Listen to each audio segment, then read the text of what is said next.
Imagine esta cena: o corpo de um homem condenado, despojado de toda honra aos olhos da sociedade, perfurado por pregos de ferro, ferido, coberto de sangue, abandonado até por aqueles mais próximos, agora sendo cuidadosamente preparado e ungido com óleos preciosos, do tipo reservado apenas para a realeza. Quem teria coragem de fazer algo assim? Não foram os seguidores mais próximos, nem aqueles que haviam prometido lealdade eterna. Foi um fariseu, um membro distinto do conselho judaico, um homem que, até aquele momento, tremia só de pensar em ser associado ao homem de Nazaré. Esse homem era Nicodemos. Ele havia se aproximado de Jesus sob a cobertura da noite, escondido na escuridão, com medo do que os outros poderiam pensar. Durante aquele encontro secreto, ele aprendeu sobre o renascimento espiritual, sobre o sopro do Espírito, sobre o amor divino que resgata em vez de punir. Mas Nicodemos permaneceu dividido entre sua herança e sua fé, entre a sombra e a luz, até o momento exato em que todos os outros fugiram, quando o Mestre foi humilhado e deixado para morrer. Foi então que Nicodemos finalmente tomou uma decisão. Ele se apresentou, acolheu o corpo ferido de Jesus e o honrou, não como um criminoso, mas como um rei. O que levou esse homem a colocar sua posição, sua carreira e até sua própria vida em risco por alguém que havia sido executado? Como alguém que antes vivia na névoa da hesitação, se tornou o seguidor que celebrou o Filho de Deus diante de todos? E o que sua escolha tardia revela sobre confiança, coragem e entrega total? Hoje você vai descobrir a história não contada de Nicodemos, o homem que cuidou do corpo de Jesus crucificado. Fique até o final e entenda por que esse relato, muitas vezes ignorado, tem o poder de transformar para sempre a maneira como você vê o maior sacrifício já feito. Venha conosco enquanto exploramos a jornada de um homem que saiu das trevas para a luz. Nicodemos, o instrutor de Israel, que se aproximou de Jesus em segredo e recebeu respostas que mudariam toda a sua existência. Prepare-se para ver como um único encontro pode transformar não apenas uma pessoa, mas toda a eternidade. Naquela noite, sob o silêncio pesado que cobria Jerusalém, um dos homens mais poderosos do conselho judaico arriscou tudo para encontrar aquele que poderia arruinar sua reputação ou abrir as portas da vida eterna. O nome Nicodemos carregava peso e influência. Representava conhecimento, honra e compromisso religioso. Para o povo de Jerusalém, ele não era apenas mais um estudioso religioso. Era um importante fariseu, um legislador espiritual, um guardião das tradições sagradas. Fazia parte do círculo exclusivo dos 70 homens que formavam o Sinédrio, o tribunal mais alto que julgava as questões mais importantes de Israel. Suas palavras tinham influência política e espiritual. Uma única declaração sua podia mudar o destino de alguém, alterar a compreensão das leis ou decidir o desfecho de grandes julgamentos. Nicodemos nasceu em Jerusalém, em uma família profundamente enraizada na tradição farisaica. Seu pai, também um mestre respeitado, havia sido um juiz severo e criterioso, um homem de princípios firmes, cujo bom nome durou décadas como símbolo de honestidade e paixão pela Torá. Sua mãe, igualmente devota, vinha de uma linhagem que guardava cuidadosamente os costumes judaicos, transmitindo-os de geração em geração. Desde cedo, Nicodemos foi moldado nesse ambiente de dedicação e rigor à lei religiosa. Sua educação começou ainda menino. Quando criança, já recitava longos trechos das escrituras de cor, não apenas em hebraico, mas com a pronúncia exata exigida por seus instrutores. Ao longo dos anos, aprendeu com os melhores rabinos, memorizando, analisando e praticando a lei em todos os seus aspectos. Quando chegou à idade adulta, conquistou seu lugar no Sinédrio não apenas por conexões familiares, mas pelo reconhecimento de seu talento. As pessoas o viam como um homem ponderado e sensato, alguém que refletia profundamente antes de tomar qualquer decisão. Jerusalém, a cidade onde nasceu, onde vivia e onde exercia sua autoridade, era o coração pulsante de Israel. Suas ruas estreitas e muros imponentes protegiam não apenas o patrimônio da nação, mas também a morada simbólica do Altíssimo. O templo se erguia no centro como um farol espiritual visível a grandes distâncias, e era para lá que viajantes vinham de todos os lugares com seus dons e ofertas. Nicodemos conhecia cada parte daquele complexo sagrado, desde os pátios externos até a área dos sacerdotes, e entendia que sua missão era proteger a santidade daquele lugar. Mas apesar dessa vida irrepreensível, Nicodemos carregava uma inquietação crescente. Nos últimos meses, vinha ouvindo falar de um homem da região da Galileia chamado Jesus de Nazaré. As notícias sobre ele se espalhavam rapidamente para além dos limites da cidade. Cegos voltavam a ver, paralíticos andavam, pessoas com doenças de pele eram curadas, e multidões se reuniam para ouvir seus ensinamentos. Mas não eram apenas os atos milagrosos que causavam impacto. Era o poder com que ele falava, como se a própria voz do Altíssimo saísse de seus lábios. Nicodemos escutava relatos que despertavam algo dentro dele.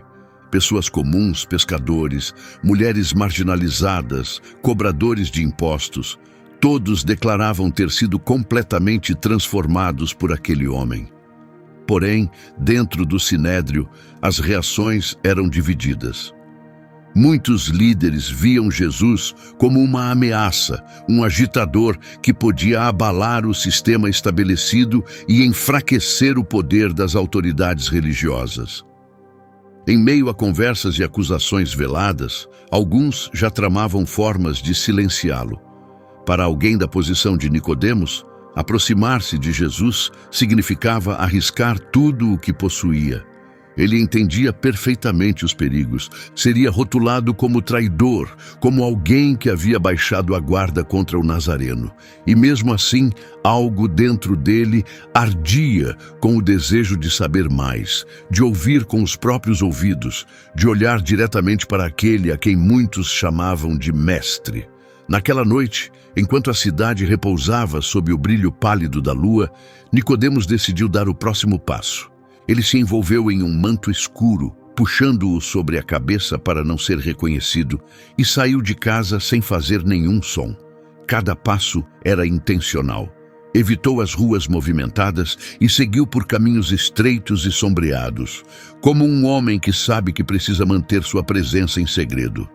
O ar da noite estava fresco e uma brisa suave trazia o cheiro de pão recém-assado vindo de alguma padaria distante. Ao longe, ouvia-se o som constante dos passos dos guardas em patrulha. Jerusalém dormia, mas o coração de Nicodemos estava bem desperto, acelerado pela ansiedade de quem está prestes a cruzar um limite invisível. Quando finalmente chegou ao lugar onde esperava encontrar Jesus, viu-o descansando debaixo de uma oliveira. Não havia multidões, nem soldados, nem seguidores por perto. Apenas ele, sozinho, sereno, como se estivesse esperando alguém. Nicodemos sentiu um tremor percorrer seu corpo. Aproximou-se lentamente até que seu olhar encontrou o de Jesus.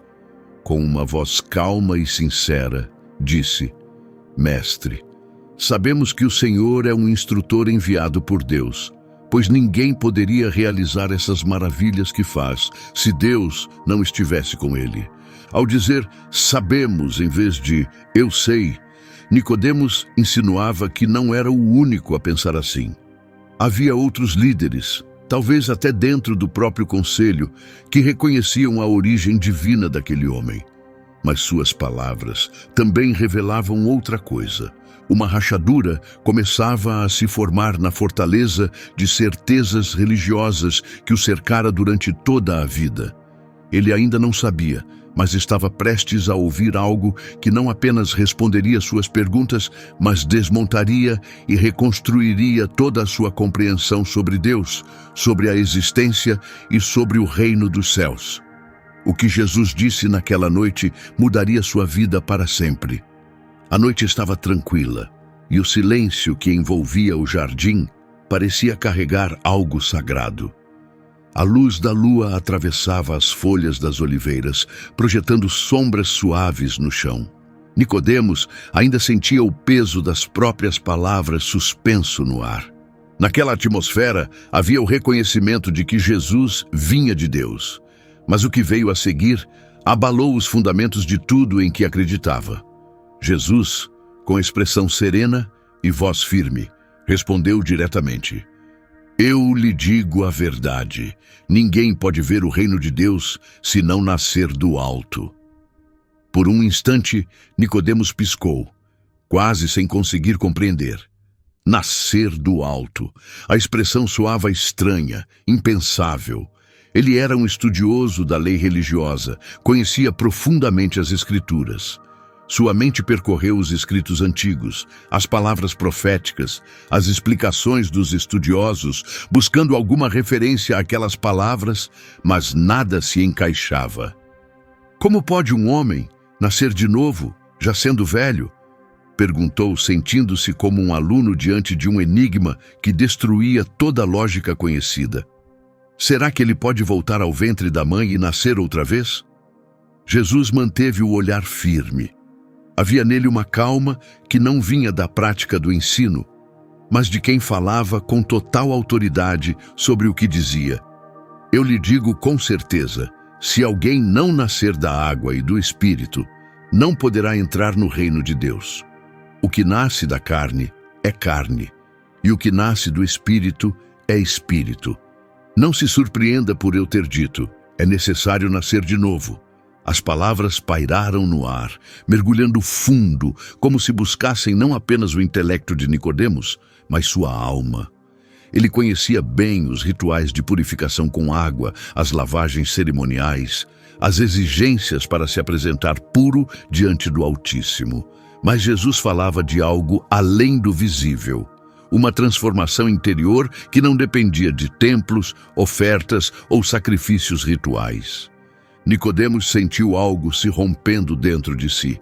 Durante toda a vida, confiara que a fidelidade à lei e a obediência cuidadosa aos mandamentos eram o caminho para agradar a Deus.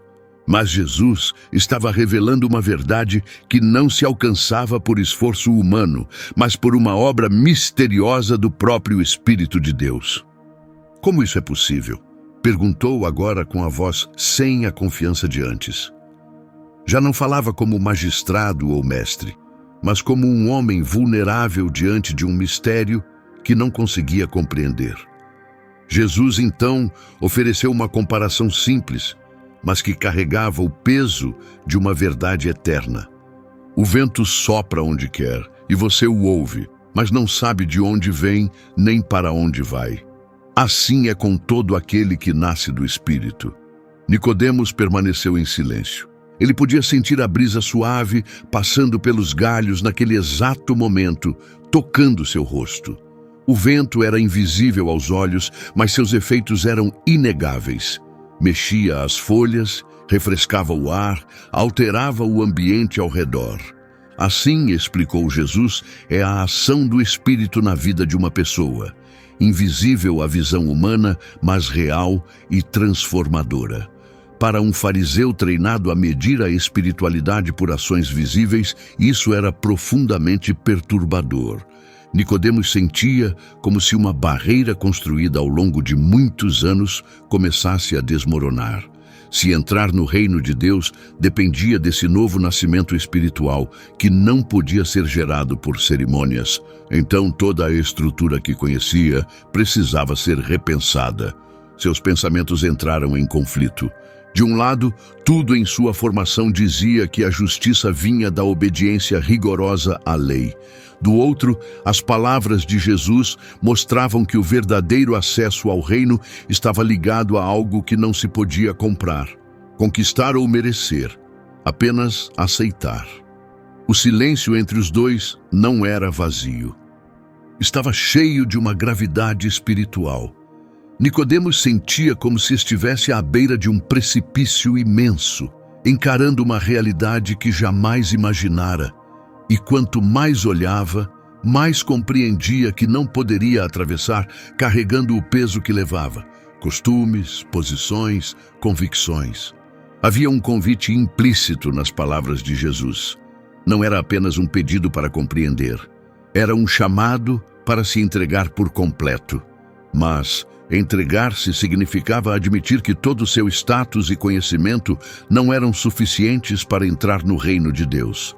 Isso exigia humildade, e a humildade pedia a destruição de um orgulho que ele nem sabia que possuía.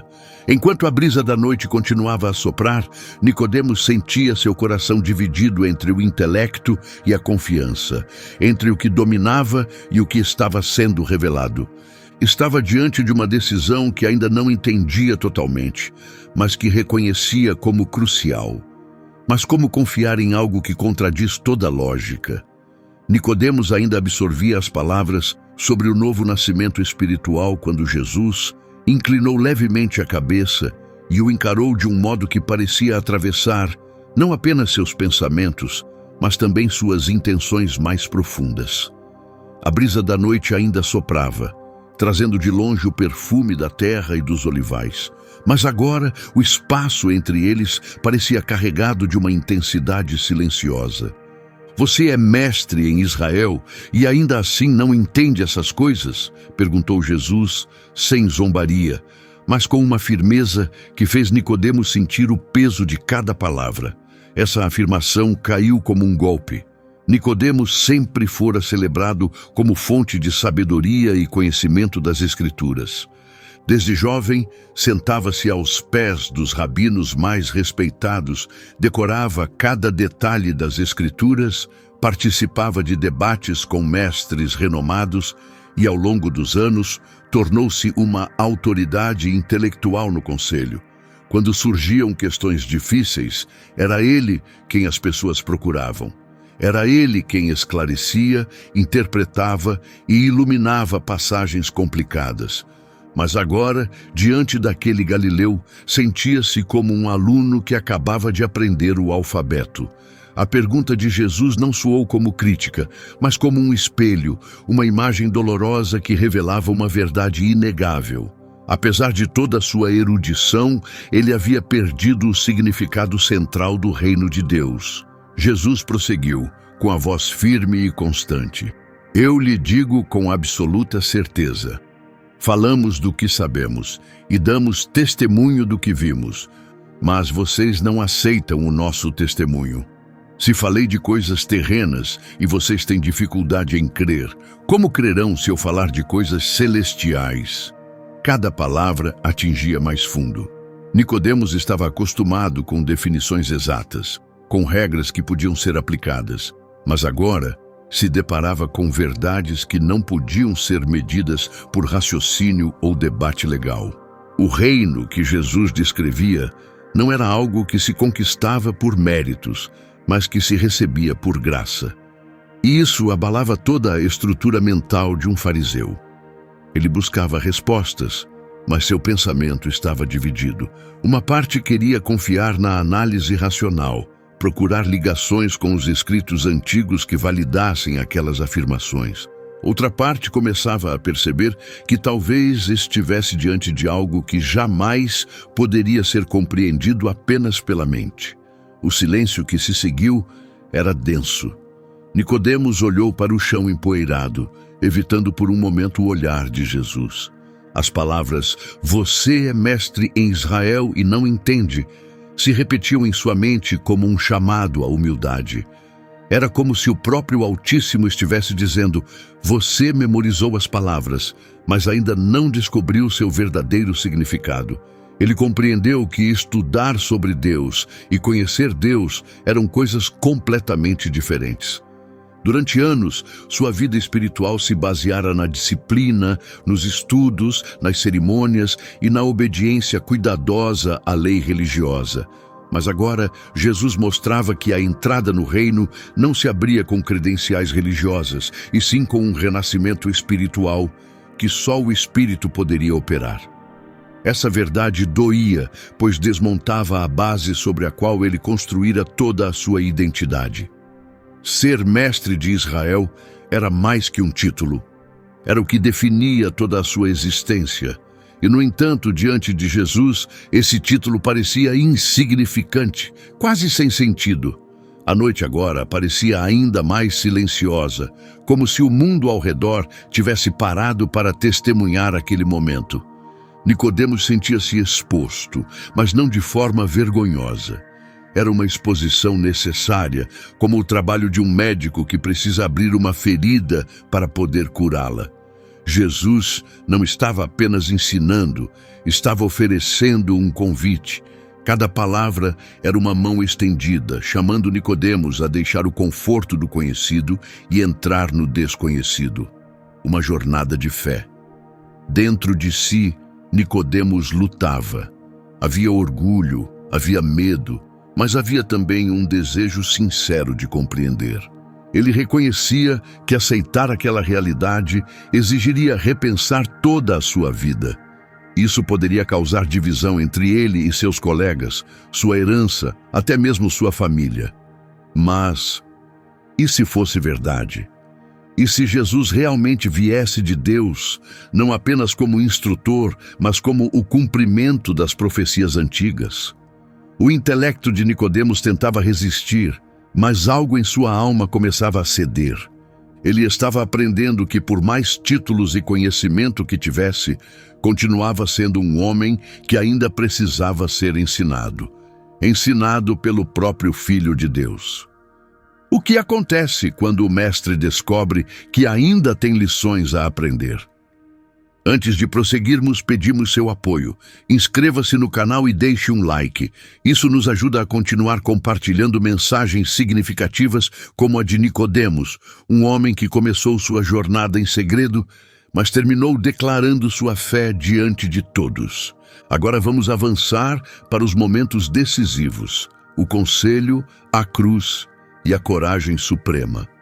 O olhar de Jesus nunca se desviou. Havia uma firmeza nele que não assustava, mas atraía. Nicodemos, ainda sentindo o peso de suas últimas palavras, esperava o que viria a seguir. Até aquele ponto, Jesus falara de coisas invisíveis, do novo nascimento, do movimento do Espírito, de realidades além do físico. Mas agora sua postura parecia mudar, como se estivesse prestes a revelar o centro de sua mensagem. Ninguém subiu ao céu, a não ser aquele que desceu do céu, o Filho do Homem que está no céu, declarou Jesus. E suas palavras, embora diretas, carregavam uma autoridade que Nicodemos não conseguia ignorar. A testa do fariseu se franziu. O Filho do Homem era um título carregado de significado nas Escrituras, usado pelos profetas, especialmente Daniel, para descrever uma figura celestial que receberia domínio eterno. Nicodemos conhecia bem essa passagem, mas agora, diante dele, estava um homem aparentemente comum, declarando ter descido do céu. O intelecto treinado de Nicodemos lutava para conectar as duas coisas: a profecia que estudara e a realidade viva diante de si.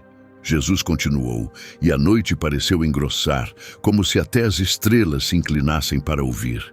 E assim como Moisés levantou a serpente no deserto, da mesma forma o Filho do Homem deve ser levantado, para que todo aquele que nele confia não seja destruído, mas tenha a vida eterna. A imagem era vívida na mente de Nicodemos. Ele conhecia bem aquela passagem do livro de Números. Os israelitas, reclamando e se rebelando contra Deus, foram atacados por serpentes venenosas no deserto. Muitos morreram, até que Moisés, orientado por Deus, construiu uma serpente de bronze e a colocou num poste. Qualquer um que tivesse sido picado só precisava olhar para a serpente erguida para ser curado. Um ato simples de confiança. Olhar e sobreviver. Agora, Jesus estava dizendo que ele próprio seria levantado da mesma forma. Ainda não revelava todos os detalhes, mas Nicodemos captava a conexão. Assim como o povo no deserto olhava para algo elevado e era salvo da morte física, também chegaria o tempo em que, para escapar da morte espiritual, as pessoas precisariam olhar para o Filho do Homem. E então veio a declaração que mudaria tudo o que Nicodemos entendia. Porque Deus amou tanto o mundo que ofereceu seu Filho único, para que todo aquele que nele confia não seja destruído, mas tenha a vida eterna. Pois Deus não enviou seu Filho ao mundo para condenar o mundo, mas para que o mundo, por meio dele, fosse salvo. Nicodemos mal conseguia respirar. Aquilo não se parecia com nenhum ensinamento que já tivesse escutado. Estava acostumado a ouvir que Deus amava Israel, sua nação escolhida. Mas Jesus falava do mundo inteiro, sem exceção, e de um amor tão profundo que levou Deus a entregar o que tinha de mais precioso, seu próprio Filho. O que mais o impressionava era o contraste. Ele, um fariseu, havia dedicado sua vida a ensinar que o cumprimento da lei era o caminho para evitar a destruição. Mas Jesus afirmava que o caminho era a confiança. Não se tratava de merecer, mas de depender. Não se tratava de realizar cerimônias, mas de se render a um amor que desceu do céu e alcançou a terra. As palavras, não para condenar, mas para salvar, ecoaram com força. Nicodemos entendeu que a imagem que muitos tinham de Deus era a de um juiz severo, pronto para punir. Mas Jesus revelava um Deus cujo desejo mais profundo era resgatar, restaurar, reviver. Enquanto falava, Nicodemos começava a compreender que estava diante do verdadeiro coração do que ele chamava de reino de Deus. Não era um reino fundado por armas, manobras políticas ou obediência rígida a regulamentos. Era um reino iniciado por um amor que se doa, sustentado por uma graça imerecida, acessível a todos os que confiassem. O fariseu sentia o peso daquela revelação. De um lado, ela trazia liberdade. Se a salvação dependia da confiança e não de conquistas, até o maior dos pecadores poderia entrar no reino. Por outro lado, representava um desafio. Se aquilo fosse verdade, toda a estrutura religiosa que conhecia teria de ser repensada. Ele olhou para Jesus, tentando imaginar o que significaria o Filho do Homem ser levantado. Não compreendia todos os detalhes, mas a expressão de Jesus indicava que aquele momento já estava marcado, como uma missão que precisava ser cumprida. No íntimo, Nicodemos sabia que estava ouvindo algo que nunca esqueceria. Aquelas palavras ecoariam dentro dele muito tempo depois daquela noite, provocando-o, inquietando-o, chamando-o para uma decisão. Mas ouvir não é o mesmo que confiar. A escuridão desceu como um manto espesso sobre Jerusalém, mas naquele jardim simples onde os dois homens conversavam, algo luminoso parecia crescer a cada frase. Nicodemos, imóvel, já não era o mesmo homem que chegara ali às escondidas. Sua respiração estava curta e seus olhos, antes firmes, agora oscilavam entre o assombro e o temor. Jesus falava, e cada palavra não apenas esclarecia, ela perfurava e restaurava ao mesmo tempo. Quem confia no Filho não é condenado, declarou ele, com a serenidade de quem afirma algo eterno. Mas quem recusa confiar já está condenado, por não ter confiado no nome do único Filho de Deus. A declaração pairou no ar, pesada e clara. Condenação, não como uma sentença arbitrária, mas como o resultado de uma rejeição. Nicodemos compreendeu o peso da palavra confiar. Não era apenas concordar com ideias, era entregar-se, transferir a base da própria segurança do mérito pessoal para a pessoa do Filho. Um fariseu podia passar a vida inteira recitando verdades e ainda assim viver sem verdadeira confiança. Essa percepção queimava como uma brasa. Jesus continuava, e a explicação se tornava ainda mais profunda. E este é o julgamento. A luz entrou no mundo, mas a humanidade preferiu as trevas à luz, porque suas obras eram más. Pois todos os que praticam o mal odeiam a luz e evitam a luz, para que suas ações não sejam expostas. Mas quem pratica o que é verdadeiro se aproxima da luz, para que fique evidente que suas ações foram realizadas por meio de Deus. Luz e trevas, palavras tão simples e ainda assim tão completas. Nicodemos reconhecia a imagem. A luz sempre representara a presença e a direção de Deus. As trevas, a ignorância, o erro, a separação. Mas agora, a luz tinha um rosto, uma voz, uma identidade. A luz estava bem diante dele. Engoliu com dificuldade. A ressonância daquelas palavras encontrou em seu interior corredores que ele nem sabia que existiam. A humanidade preferiu as trevas à luz. A frase passou por sua memória, provocando lembranças desconfortáveis. Viu-se mais jovem, redigindo pareceres legais impecáveis, enquanto virava o rosto para o sofrimento humano que não se encaixava nas decisões do conselho. Recordou-se de uma viúva pobre, prejudicada por um comerciante astuto. Ele havia dado o parecer correto, seguindo à risca a letra da lei, mas não defendera a mulher com a paixão que a justiça exigia.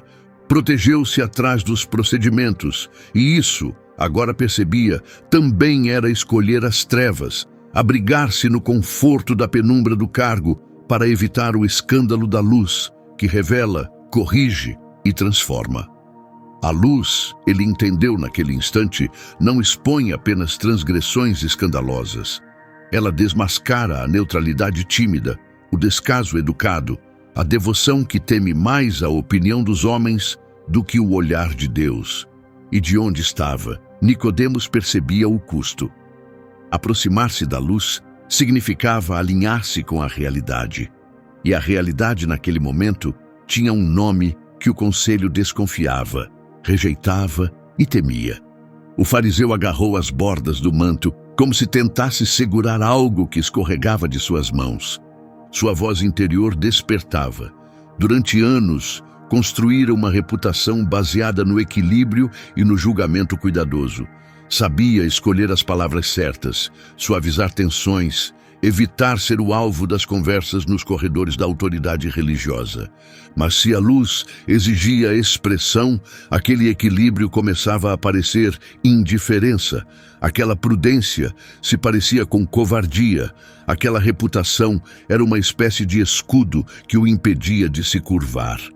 Ele ergueu o olhar para Jesus. Não havia acusação no rosto do Nazareno, apenas uma clareza firme e incontestável. A luz não manipulava com pressão emocional, chamava com a realidade, e essa realidade o atraía e o amedrontava ao mesmo tempo. Todos os que praticam o mal odeiam a luz. Nicodemos conhecia bem o mal, que sempre condenara com firmeza, suborno, impureza, sacrilégio. Mas, e quando o mal se disfarçava de correção?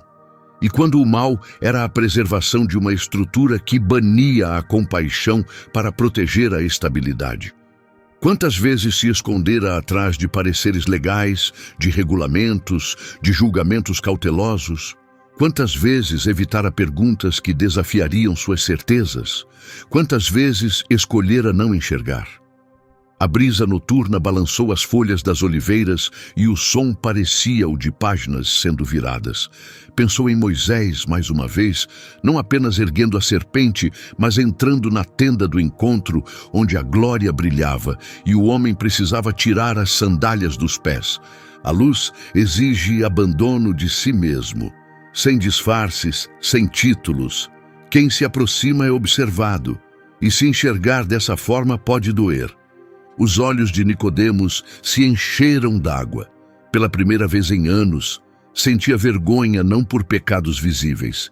Desses, ele havia se mantido afastado, mas pelos cantos escondidos da alma.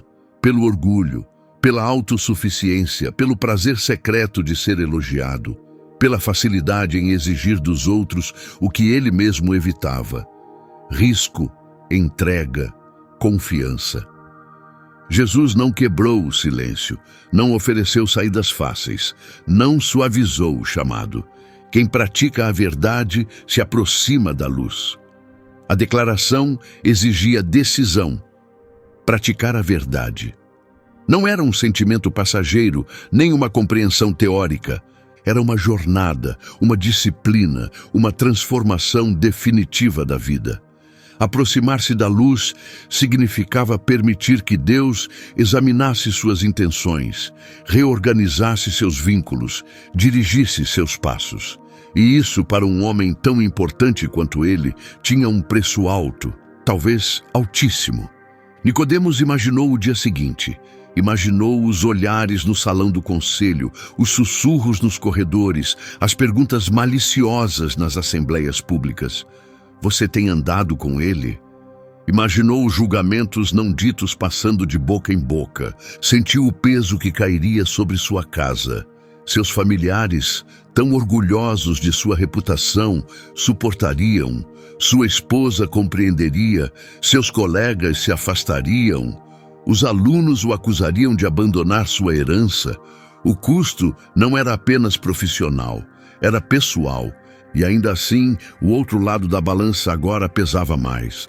A luz que havia descoberto não era um conceito brilhante, era a presença.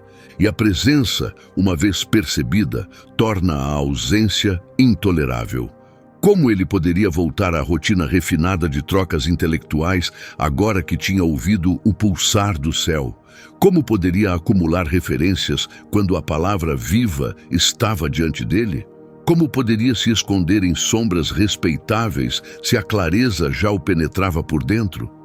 Um pensamento simples, quase inocente, cruzou sua mente. E se eu simplesmente me aproximar da luz?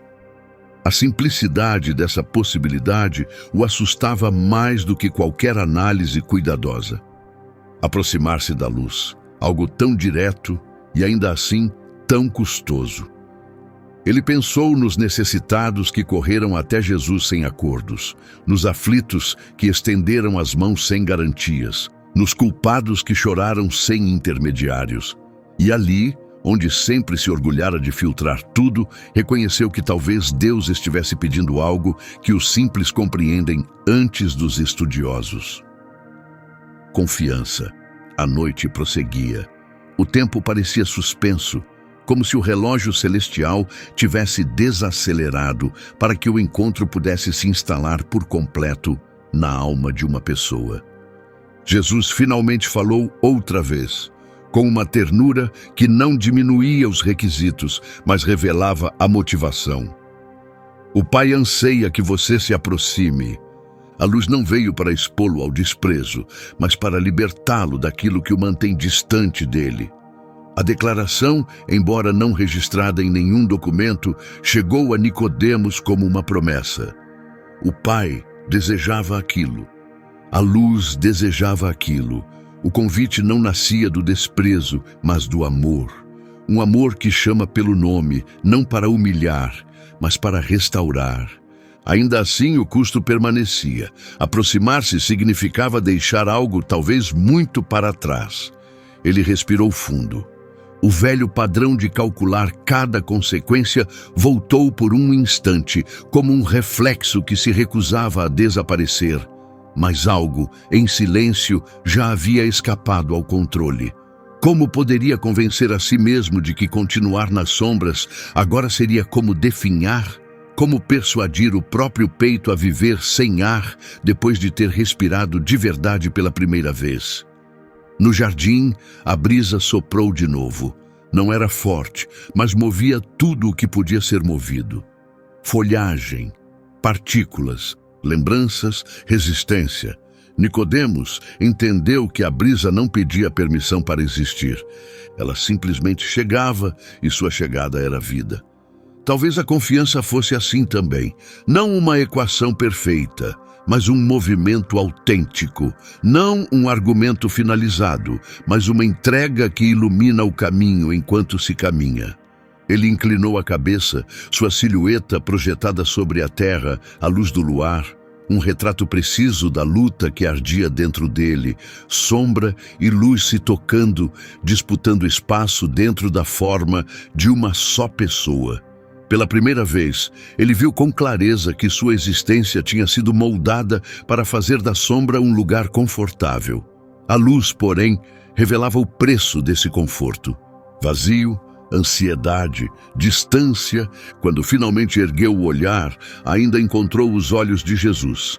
Firmes, meigos, brilhantes. Não havia pressa, mas havia urgência.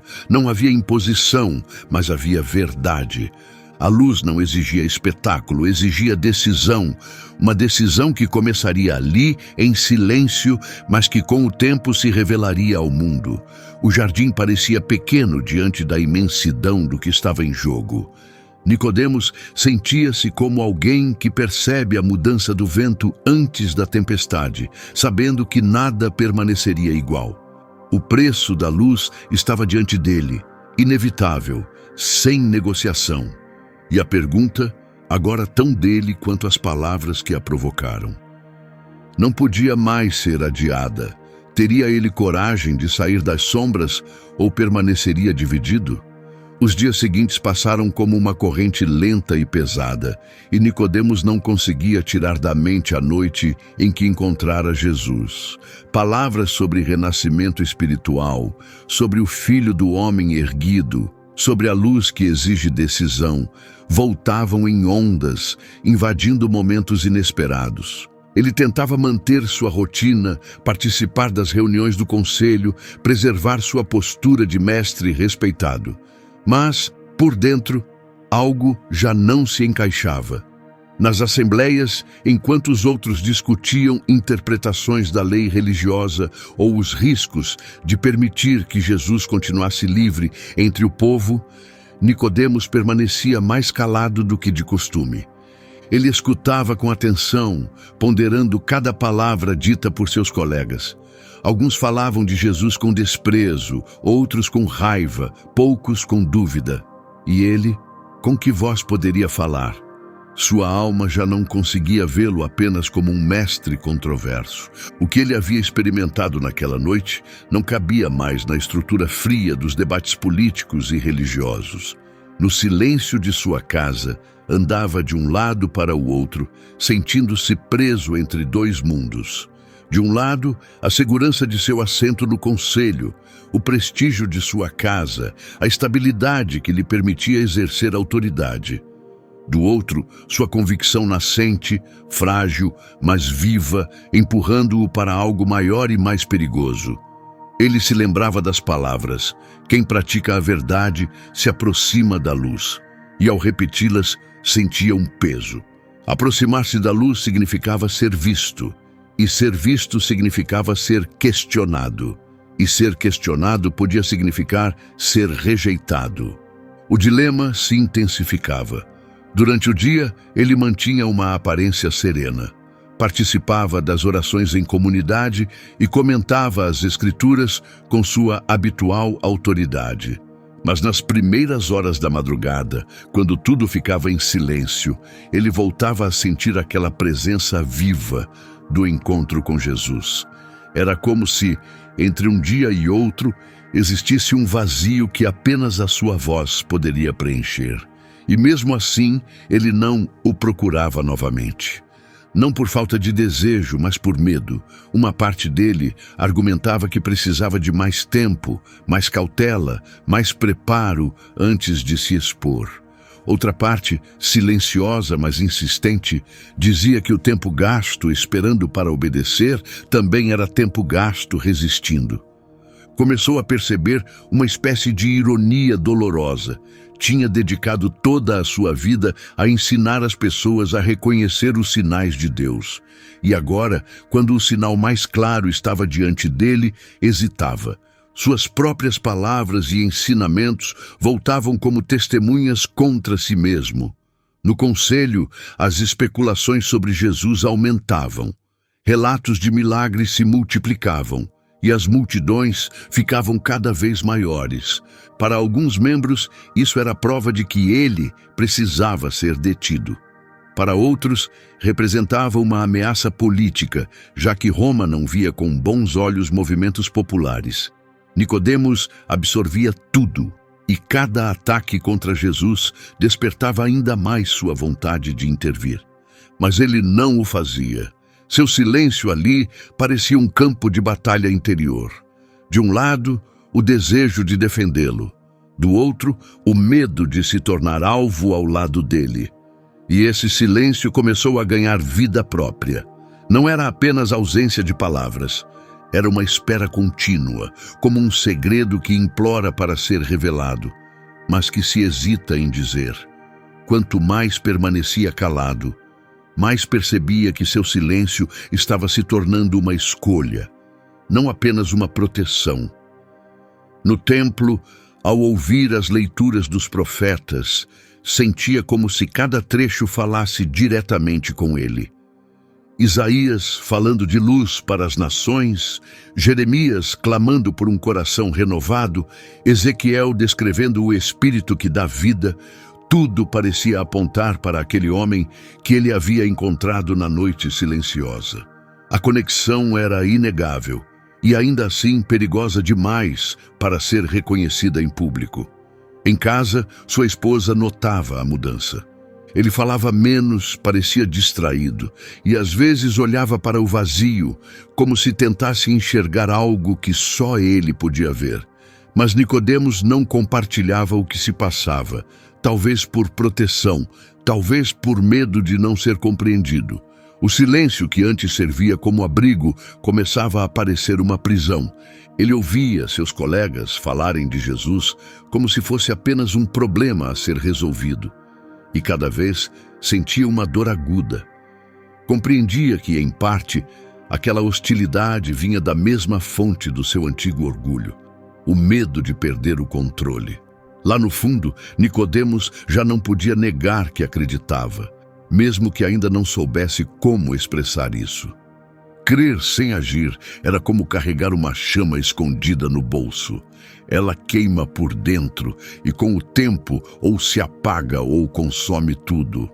Aos poucos, o dilema já não era apenas entre luz e sombra, mas entre convicção e fuga. Um antigo versículo ecoava em sua memória. Cale-se diante do Senhor toda a carne. Mas ele começava a entender outra verdade difícil. Havia momentos em que o silêncio não era reverência, era fuga. E talvez permanecer em silêncio fosse a forma mais sutil de se afastar da verdade. A Câmara do Conselho estava lotada naquela manhã. O ar pesado, cheio de incenso e tensão, indicava que aquela reunião tinha um peso fora do comum. Sussurros enchiam os corredores laterais e as figuras mais influentes já estavam em seus lugares, com rostos sérios e decididos. O assunto em pauta dispensava introduções formais. O mestre nazareno chamado Jesus. Nas semanas anteriores, sua movimentação por Jerusalém se espalhara com rapidez. Ele falava às multidões no pátio do templo e as pessoas o ouviam com fascínio. Alguns saíam maravilhados, outros fervendo de raiva. Mas a indiferença era impossível. Os guardas enviados para observá-lo voltaram com uma confissão perturbadora. Jamais ouvimos alguém falar como esse homem. Essa declaração, sussurrada pelos corredores e repetida nas praças, só aumentava a fúria das autoridades. O sumo sacerdote deu início à sessão com voz firme. A situação atual exige ação imediata. Este homem semeia confusão entre o povo e ameaça nossa estabilidade. Se adiarmos, o caos se tornará inevitável. Nicodemos manteve uma expressão neutra, mas seu coração batia forte no peito. Cada acusação despertava lembranças das noites solitárias em que refletia sobre tudo o que Jesus lhe dissera. Lembrava-se daqueles olhos tranquilos, daquela autoridade natural que não precisava de força. Conciliar aquela presença serena com o agitador perigoso descrito por seus colegas era impossível. Um dos membros mais exaltados do Sinédrio bateu o punho sobre a mesa. Já mandamos homens prendê-lo e voltaram de mãos vazias. Como explicamos esse fracasso? Esse homem enfeitiçou todos que se aproximam. Ninguém enxerga o perigo que ele representa? Os murmúrios aumentaram. A hostilidade tomava conta da sala, dirigida não apenas a Jesus, mas a qualquer voz que hesitasse antes de declarar sua culpa. Nicodemos reconhecia claramente as implicações.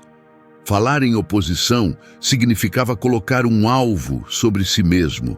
Um escriba altamente respeitado inclinou-se para frente em seu assento.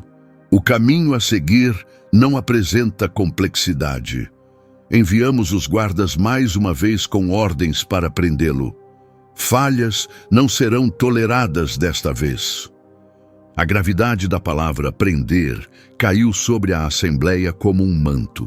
Prender Jesus significaria iniciar um processo legal formal, e o desfecho típico, quando mestres religiosos eram acusados de enganar o povo, era bem conhecido por todos ali. Julgamento rápido e impiedoso.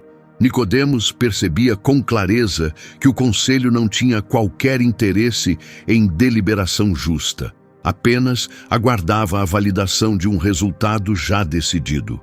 A verdadeira disputa ia muito além de divergências teológicas. Era o poder bruto que estava em jogo. Nesse exato momento, um guarda entrou apressado pela porta. A ansiedade marcava seu rosto. Aproximando-se com respeito, mas falando quase com um pedido de desculpas, ele declarou: "Em toda nossa experiência, nunca vimos alguém falar como esse homem." O silêncio que se seguiu foi absoluto e cortante. O sumo sacerdote o encarou incrédulo. "Você também caiu no engano dele?" bradou.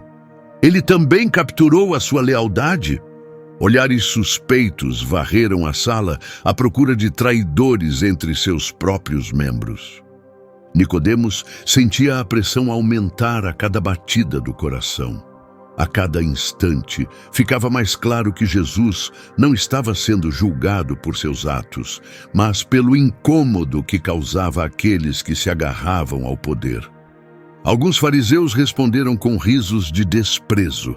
Qual dos nossos governantes ou estudiosos da lei abraçou seus ensinamentos? Somente essa multidão ignorante, alheia à lei sagrada, caiu em sua armadilha e já estão condenados. Nicodemos pressionou as unhas contra as palmas das mãos sob as vestes. Seu conhecimento da lei religiosa era extenso, mas ele também sabia que, ao longo da história, o Altíssimo escolhera instrumentos improváveis para realizar seus propósitos. Pensou nos profetas das eras passadas que sofreram rejeição, homens que pagaram caro por transmitir mensagens vindas do alto. Por um momento, imaginou Jesus trilhando aquele mesmo caminho de sofrimento. Cada instinto o impulsionava a agir, a pelo menos defender o direito de Jesus a apresentar sua própria defesa antes de ser condenado. Mas ele se conteve.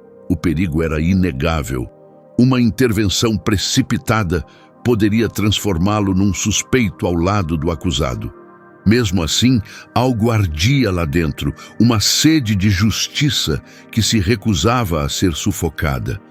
A Assembleia seguia com acusações cada vez mais ferozes, vozes que subiam em volume, denúncias inflamadas, citações legais escolhidas a dedo para justificar uma punição rápida. O espaço para qualquer reflexão ponderada evaporava completamente. Durante todo o processo, o nome de Nicodemos permanecia inscrito entre os 70. Representando um possível voto decisivo sobre o destino de Jesus. Ele observava os rostos familiares dos homens com quem servira durante anos, mas agora, com uma clareza inédita, percebia uma linha invisível se formando.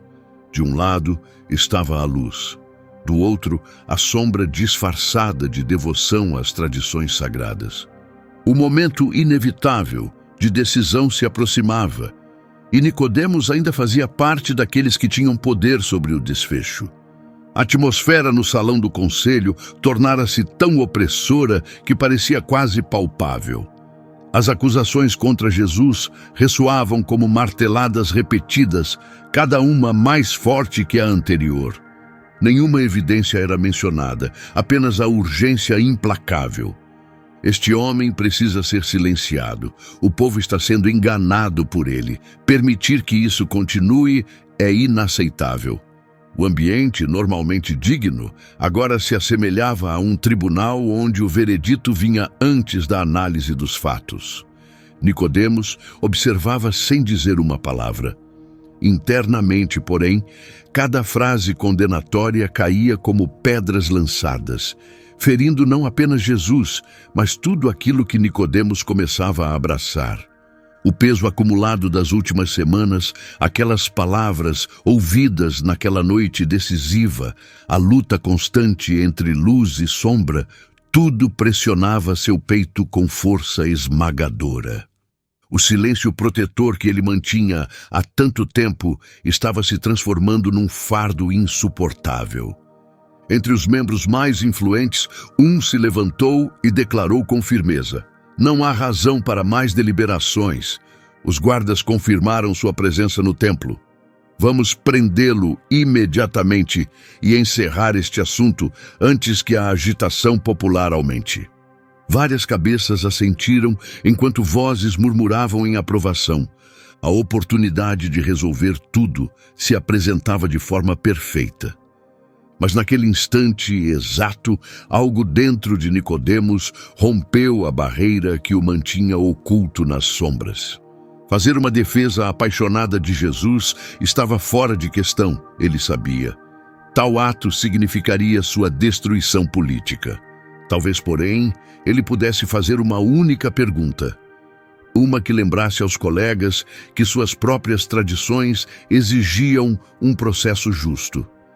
Respirando fundo, antes que outra voz tomasse a palavra, ele falou: "A lei que defendemos permite julgar alguém sem antes ouvi-lo e saber o que ele fez." Um silêncio momentâneo tomou conta da sala. Mesmo sem ser uma defesa direta, todos ali entenderam o verdadeiro significado da sua pergunta. Ele não proclamou a inocência de Jesus. Em vez disso, afirmou que veredictos legítimos exigiam primeiro conceder ao acusado o direito de se pronunciar. Uma linha sutil, mas inconfundível, separava a neutralidade cautelosa do engajamento ativo. Olhares desconfortáveis foram trocados entre alguns membros, enquanto outros exibiam expressões de irritação. O silêncio durou pouco.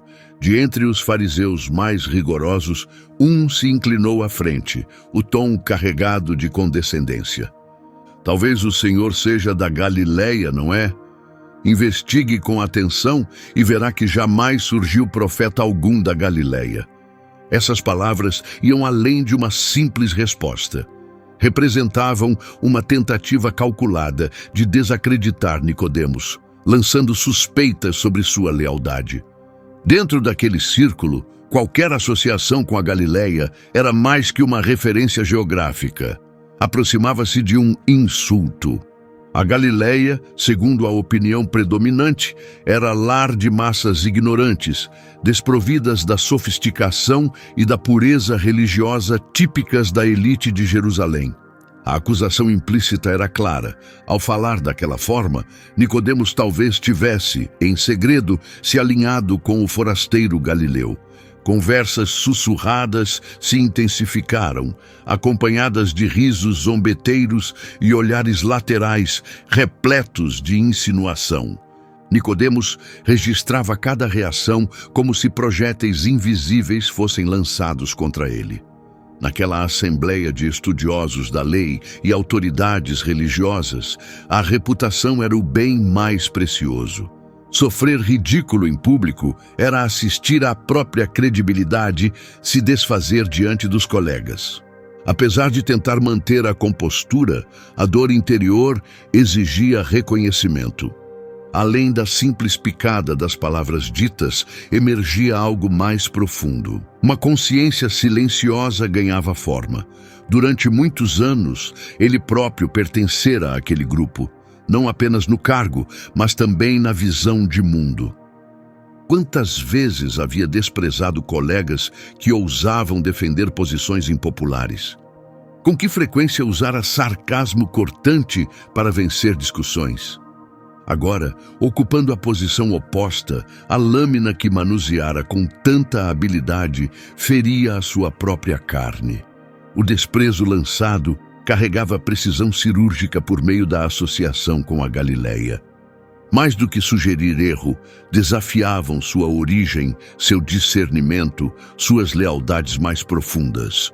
Entre a aristocracia religiosa de Jerusalém, Galileia era sinônimo de ignorância e impureza cerimonial, uma terra que produzia apenas devoção grosseira, expressa em dialetos rudes. Ter raízes na Galileia, em seu mundo, era sinônimo de falta de refinamento e santidade, indigno da capital sagrada. Nicodemos conhecia intimamente esse método. O sinédrio não esmagava a oposição com longos debates, mas com classificações rápidas que destruíam a reputação instantaneamente. Ao absorver o golpe, ele também percebia que o objetivo real não era apenas provar que ele estava errado. Era intimidá-lo até o silêncio. Seu olhar percorreu os rostos ao redor. Alguns desviaram os olhos, não por desprezo, mas por medo de serem identificados como simpatizantes. Outros o encararam diretamente, desafiando-o em silêncio. O ambiente já não fingia ser uma assembleia imparcial. Havia se tornado um tribunal que chegara às conclusões antes mesmo de ouvir qualquer testemunho. Dentro dele, forças opostas colidiam com violência. A primeira era a autopreservação, sussurrando com urgência: retire-se imediatamente, expor-se ainda mais não tem utilidade. Deixe que outros sofram as consequências deste conflito. Essa voz evocava os deveres familiares, a reputação construída com esforço, as portas que se fechariam para sempre se a associação com Jesus se tornasse pública. Projetava visões de futuros sombrios, perda de influência, amizades abandonadas, talvez até a expulsão do próprio conselho. A segunda voz vinha de lugares mais profundos e era muito mais difícil de calar. Ela não gritava, mas tinha um peso incontestável que exigia atenção. Seu coração reconhece que ele falou com verdade. Sua consciência afirma que a justiça exige que ele seja ouvido. Essa voz trazia de volta as lembranças daquela conversa noturna com Jesus. O brilho nos olhos ao falar do reino, a calma profunda em suas palavras ao declarar que a luz tinha vindo ao mundo. Era essa mesma voz que ardia em seu peito toda vez que a injustiça desfilava mascarada de zelo religioso. Nicodemos sentia a garganta se apertar. O ataque de seu colega não visava apenas a ele como indivíduo. No fundo, era uma oposição à simples possibilidade de que Jesus recebesse um tratamento justo. Ao ridicularizá-lo, o sinédrio lançava um recado claro a todos os presentes. Questionar a condenação de Jesus era se voluntariar como alvo. Ele permaneceu em silêncio, não por falta de resposta, mas por saber que qualquer palavra seria imediatamente distorcida. A janela para falar havia se fechado. A sala transbordava hostilidade. Às vezes, o silêncio é mais sábio do que tentar se fazer ouvir entre vozes que já decidiram o veredito. Mas sua postura silenciosa não apagava seu significado. Pelo contrário, despertava uma nova consciência dentro dele. O caminho que escolhera, ainda que timidamente, já o levava para além de sua antiga zona de segurança. Retornar à neutralidade plena já não era mais uma opção. Mesmo que não dissesse mais nada, Nicodemos já havia sido identificado. E, em algum lugar profundo dentro de si, esse reconhecimento o libertava de uma falsa crença. Satisfazer ambos os lados ao mesmo tempo tornara-se impossível. Nos dias que se seguiram, os olhares desconfiados persistiram. Em reuniões menores, ele percebia conversas sussurradas assim que entrava. Alguns colegas pareciam evitar sua presença. Outros o tratavam com uma cortesia gélida.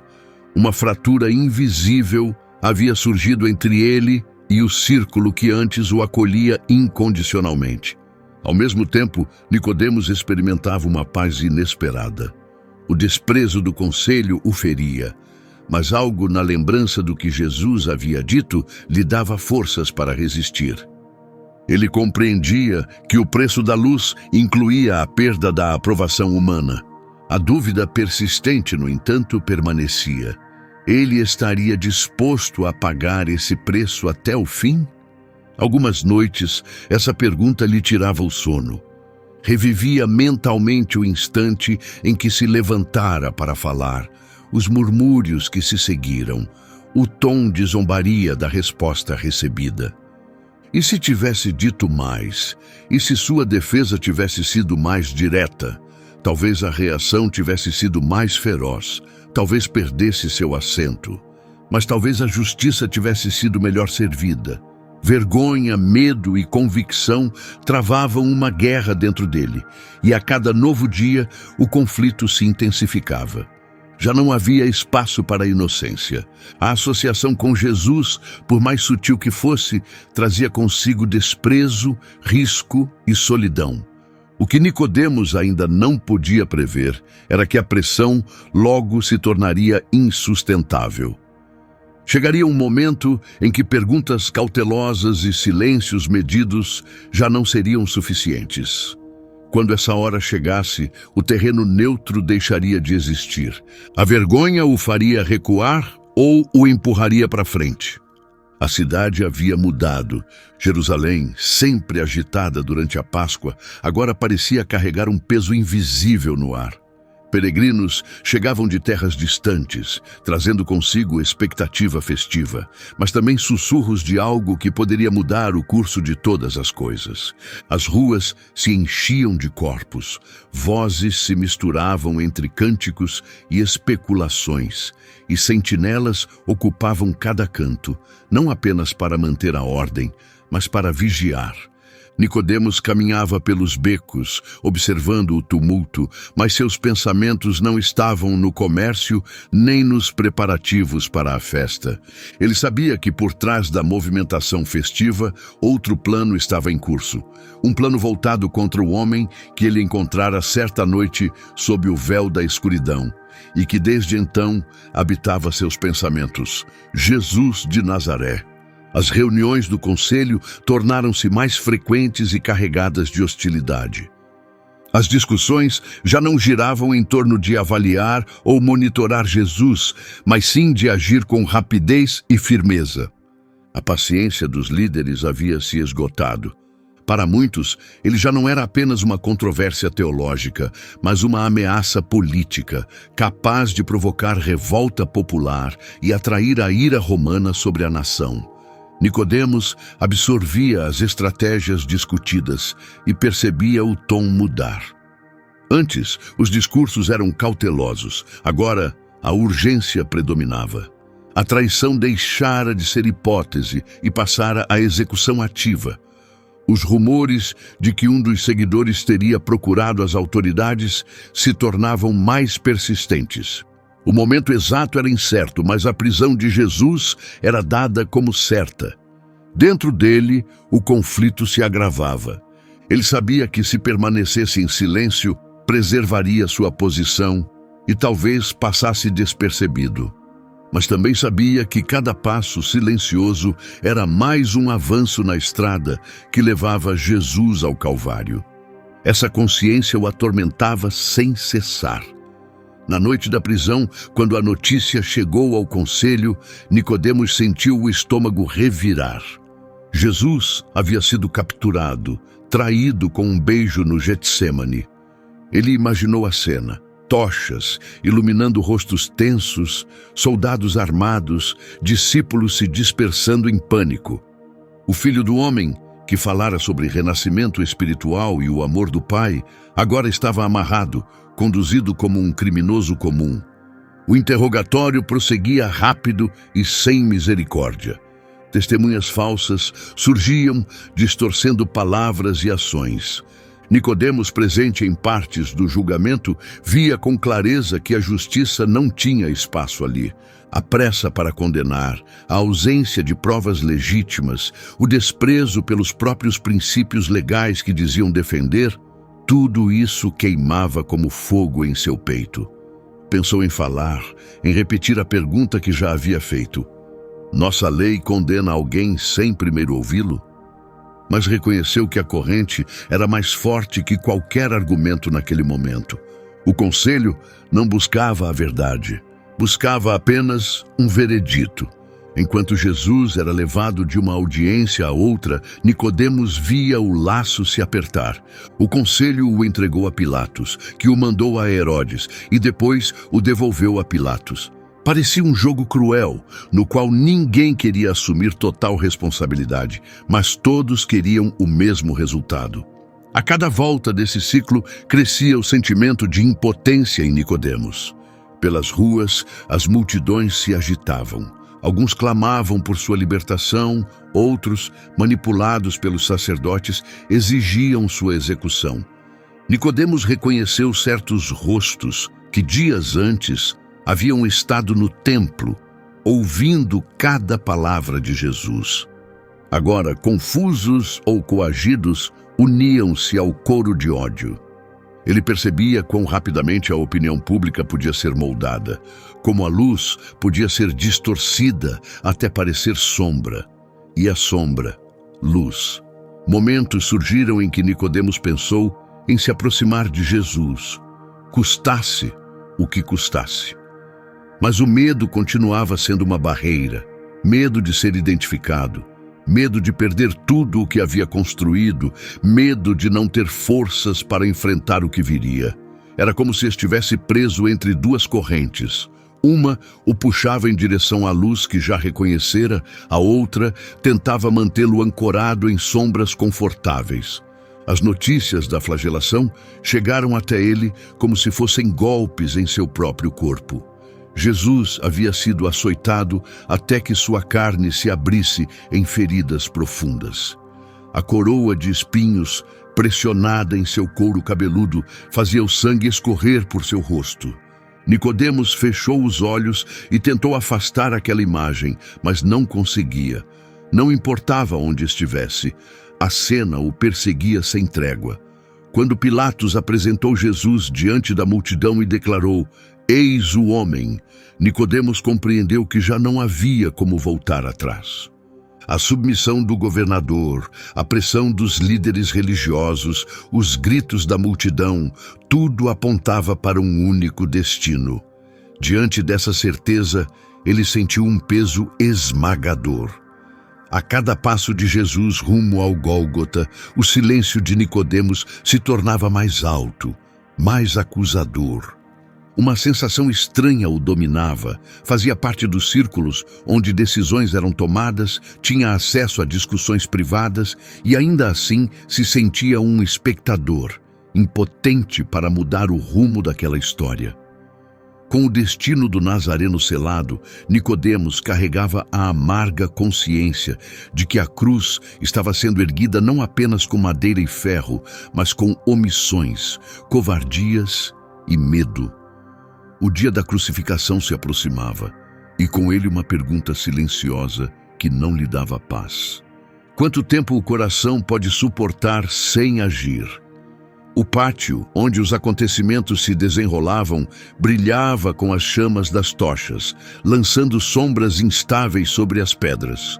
O cheiro de materiais queimando misturava-se com o ar úmido do amanhecer. Lá dentro, no salão onde os líderes estavam reunidos, o clima ia além da tensão. Havia hostilidade aberta. Não havia mais espaço para dúvida ou discussão.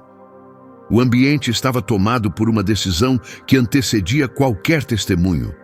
Nicodemos observava das bordas, o rosto parcialmente oculto pela escuridão. Sabia que o simples fato de estar presente já representava risco, mas recuar parecia impossível. Não porque achasse que poderia mudar o curso dos fatos. Lá no fundo, aceitava que isso era improvável, mas algo dentro dele o impedia de abandonar aquele momento. Sua própria alma parecia prestar testemunho.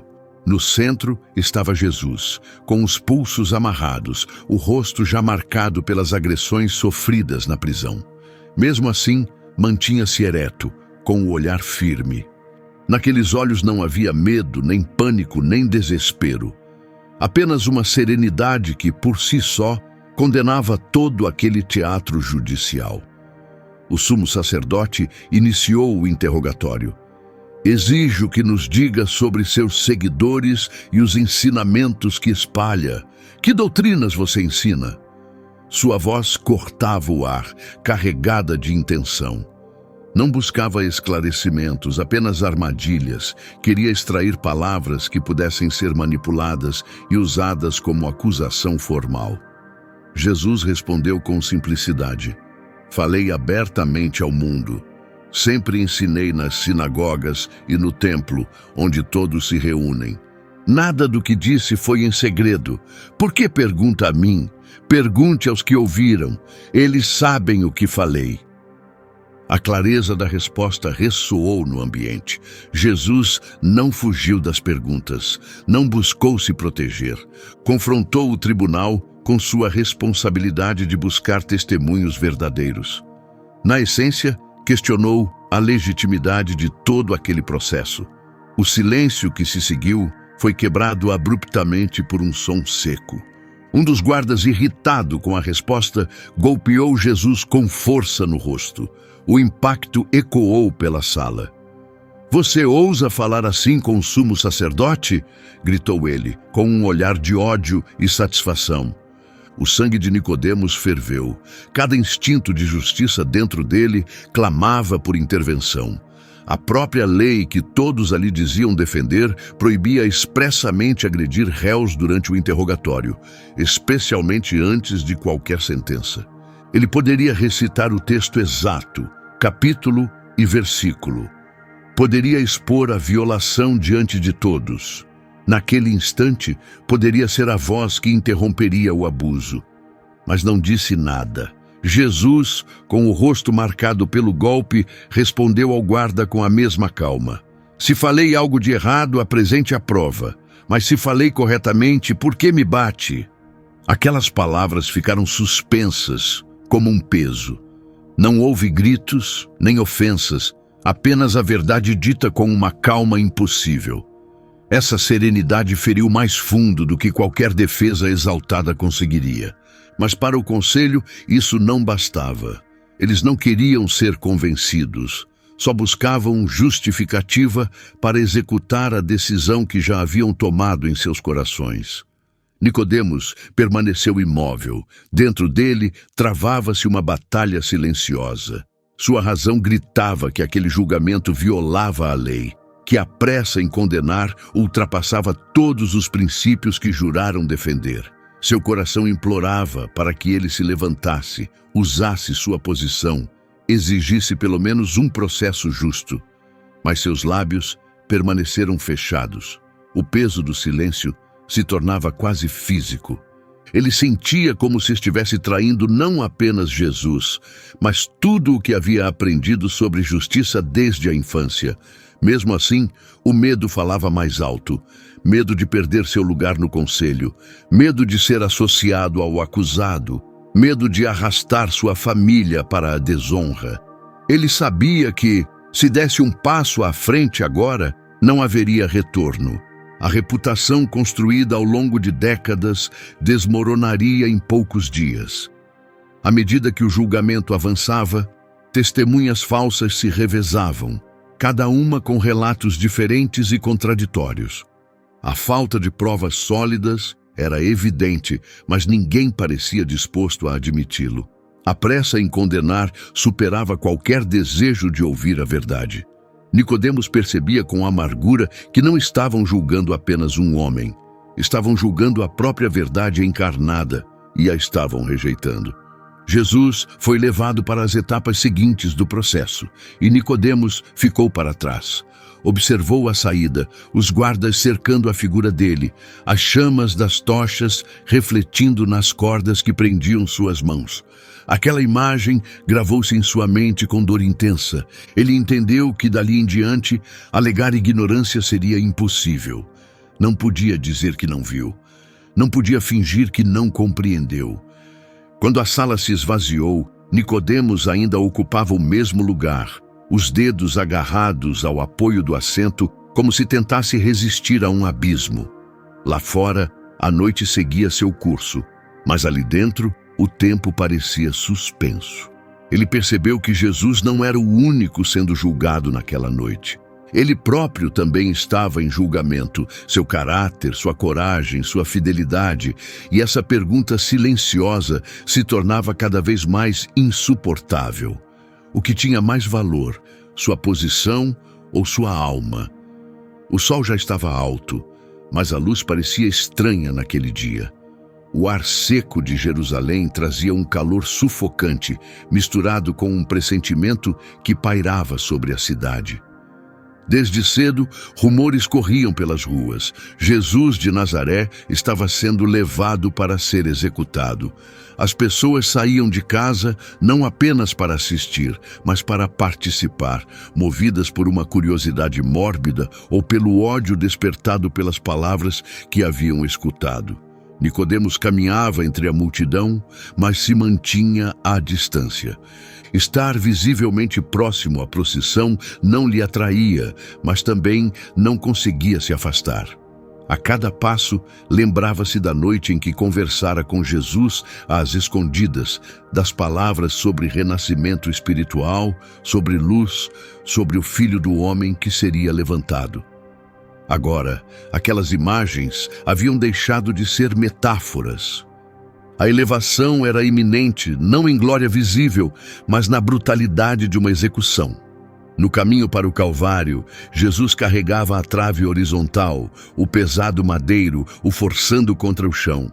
Seu corpo já mostrava os efeitos da flagelação. A pele, marcada por cortes e hematomas, revelava a violência sofrida. A coroa de espinhos ainda estava cravada em seu couro cabeludo, o sangue escorrendo pelo rosto, misturado com suor e poeira da estrada. Nicodemos o viu tropeçar e cair, esmagado pelo peso. Um soldado romano, impaciente, puxou um homem do povo, Simão de Cirene, e o obrigou a ajudar a carregar a cruz. A procissão continuou, cada passo mais penoso que o anterior. Mulheres choravam ao longo do caminho. Algumas zombavam, outras gritavam insultos. Nicodemos reconheceu algumas vozes. Eram as mesmas que dias antes tinham aclamado Jesus em sua entrada na cidade. Essa mudança repentina o atingiu como um novo golpe. A inconstância do favor humano era cruel. Ao chegar ao local chamado Gólgota, uma colina de pedra exposta, a execução começou com precisão assustadora. Os soldados romanos tinham experiência. Seus gestos eram quase automáticos. Nicodemos, mantido a certa distância, observava tudo com repulsa e impotência. O som do ferro atravessando a madeira e a carne ecoou, forçando-o a fechar os olhos por um momento. A trave vertical já estava firmemente cravada no chão. A trave horizontal, agora com o corpo de Jesus pregado a ela, foi erguida e fixada, completando a cruz. O impacto fez seu corpo estremecer. A placa acima dizia: Jesus de Nazaré, Rei dos Judeus, escrita em hebraico, latim e grego, para que todos pudessem compreender. Os chefes dos sacerdotes protestaram, exigindo que se escrevesse: Ele disse que era rei dos judeus, mas Pilatos manteve o texto inalterado. Nicodemos percebeu, mesmo à distância, que essa inscrição, intencional ou não, proclamava uma verdade que nem a autoridade romana podia apagar. O espetáculo era cruel, mas algo chamava irresistivelmente a atenção de Nicodemos: a maneira como Jesus se comportava. Mesmo ali, pendurado, o corpo exausto e ferido ainda mantinha uma dignidade e uma serenidade inexplicáveis. Nenhuma maldição saía de sua boca, nenhum grito de ódio, nenhum pedido de vingança. Em vez disso, levantou os olhos para o céu e disse: Pai, perdoa-lhes, pois não sabem o que fazem. Essas palavras atravessaram Nicodemos como uma lâmina invisível. Como alguém, em meio a tanta dor, podia pensar em perdoar? Como podia interceder por aqueles que o torturavam naquele exato momento? Isso ia além de qualquer compreensão humana. Os minutos pareciam se estender infinitamente. Os soldados, com indiferença, jogavam sorte sobre as vestes de Jesus, enquanto os líderes religiosos zombavam. Salvou os outros, mas não pode salvar a si mesmo. A cada provocação, Nicodemos sentia o peso esmagador de seu silêncio. Ele desejava gritar, declarar que estavam diante do justo, que a injustiça era tão evidente quanto a luz do sol. Mas como durante o julgamento, permaneceu imóvel. O medo ainda aprisionava sua voz. Então Jesus voltou o olhar para a mulher próxima à cruz, Maria, sua mãe, e para seu discípulo amado. Mesmo diante da morte, ele se preocupava com os outros. Mulher, eis aí o teu filho, eis aí a tua mãe. Presenciar aquela força que permanecia era algo impossível de ignorar. Uma força que não vinha do corpo físico, mas de algo infinitamente mais profundo. Nicodemos se lembrou da declaração: Ninguém tira a minha vida de mim, eu a dou por minha própria vontade. Agora ele via isso se cumprir diante de seus olhos. Os céus começaram a escurecer, como se a própria criação se recusasse a assistir ao que estava acontecendo. A luz do dia cedeu a uma escuridão que ia além do físico, parecia espiritual. A tensão aumentava e o ambiente se tornava cada vez mais opressor. Então Jesus, com voz forte, proclamou: Está consumado. E, inclinando a cabeça, entregou o Espírito. O silêncio que se seguiu foi quase absoluto, interrompido apenas pelo som distante do vento. Nicodemos sentiu que o mundo inteiro se transformava naquele instante. Ele não compreendia tudo, mas sabia que algo irreversível havia acontecido. O Filho do Homem havia sido exaltado, exatamente como ele dissera. A profecia se cumprira e o preço fora pago. Ele permaneceu ali por mais alguns momentos, observando. Mover-se estava além de suas forças. O corpo de Jesus pendia imóvel, mas nos olhos de Nicodemos havia uma certeza estranha. Aquilo não terminaria ali, porque algo naquele olhar não poderia morrer ali. O momento da morte de Jesus saturou o ar com um silêncio de peso imenso. Não era apenas ausência de som, era um silêncio denso, como se toda a existência prendesse a respiração. A multidão ao redor, antes barulhenta, agora se mostrava inquieta. Alguns se afastavam, outros permaneciam imóveis, olhando para a cruz, como se tentassem entender o que acabava de acontecer. Os céus, antes brilhantes, continuavam cobertos por uma escuridão estranha. Não era noite nem dia. Uma sombra incomum envolvia Jerusalém, e até os mais céticos sussurravam sobre presságios. O vento trazia um frio inesperado e o chão parecia tremer levemente, como se a própria natureza reconhecesse a gravidade daquele momento. Nicodemos não se movia. Desde que chegara ao Gólgota, aproximar-se da cruz tinha sido impossível. Ele se posicionara a uma distância que lhe permitia ver tudo, talvez sem ser notado. Seu olhar fixava-se no corpo agora sem vida, suspenso sob o peso da morte. A inscrição acima permanecia: Jesus de Nazaré, Rei dos Judeus. Pela primeira vez, ele percebeu que aquelas palavras colocadas ali como zombaria política transmitiam uma verdade que nenhum instrumento romano poderia apagar. A lembrança da noite em que Jesus lhe falara sobre o Filho do Homem sendo exaltado voltou com força. Naquele tempo, ele não compreendia totalmente. Agora, ao ver a cruz elevada, a profecia se encaixava como a peça final de um quebra-cabeça. Não eram necessárias explicações teóricas. O que estava diante de seus olhos era o cumprimento, e ele não havia dito nada. Ao redor, os soldados já desmontavam partes da cena. Alguns mantinham a guarda dos corpos. Outros executavam as rotinas que acompanhavam cada crucificação. As mulheres, Maria, mãe de Jesus, Maria Madalena e outras, estavam próximas, chorando em silêncio ou com soluços contidos. Alguns seguidores permaneciam ali, ocultos entre a multidão, observando de longe. O centurião romano, homem endurecido por anos de serviço, olhava para a cruz com expressão transformada. Quando finalmente falou, sua voz soou mais como confissão do que como relato. Verdadeiramente este homem era o Filho de Deus. Nicodemos recebeu essas palavras como se fossem a última declaração possível.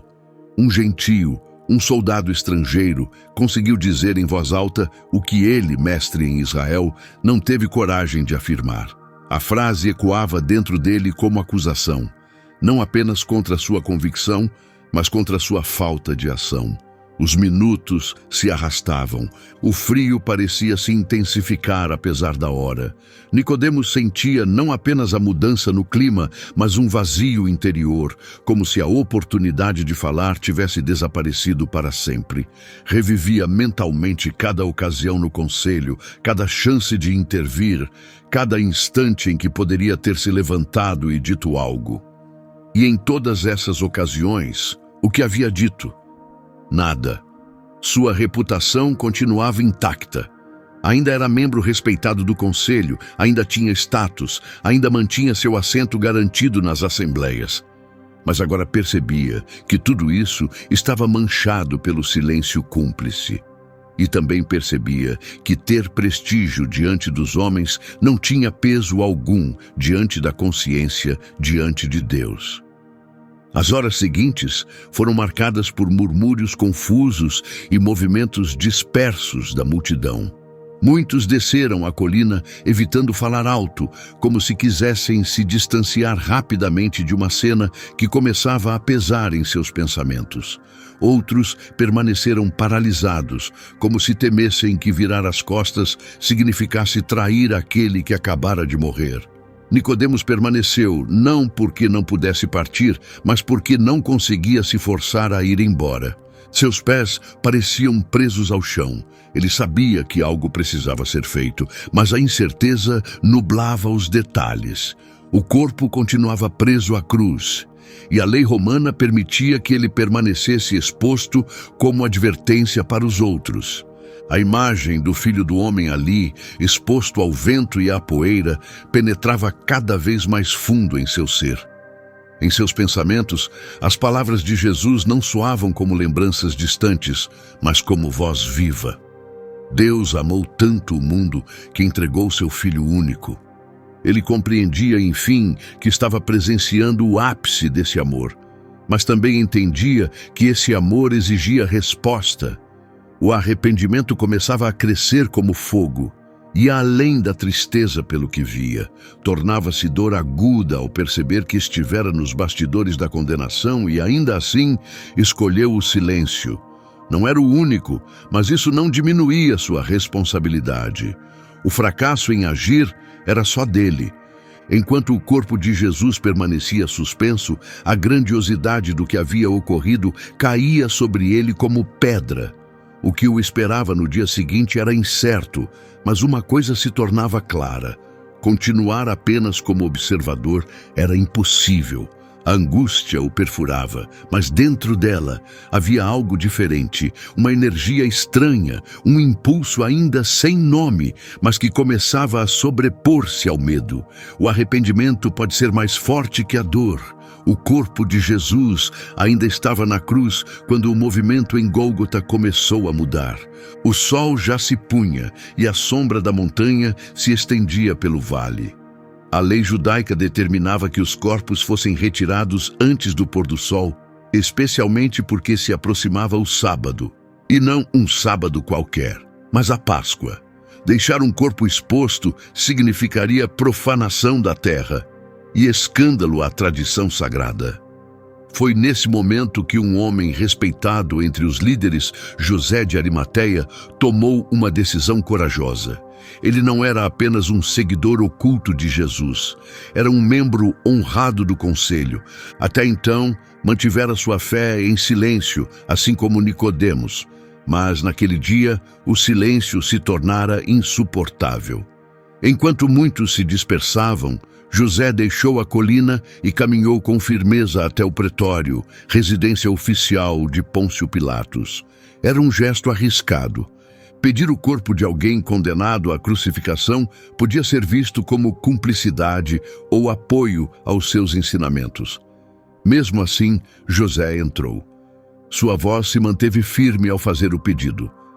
Desejo permissão para retirar e sepultar o corpo de Jesus de Nazaré. Pilatos, surpreso com tamanha ousadia, buscou confirmar se Jesus já havia morrido. Chamou um centurião para verificar.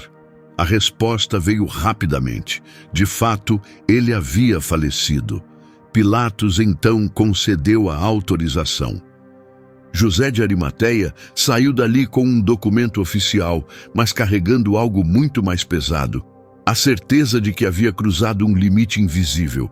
Deixara de ser espectador e passara a ser participante da história. A notícia chegou a Nicodemos, enquanto ele ainda estava em Gólgota.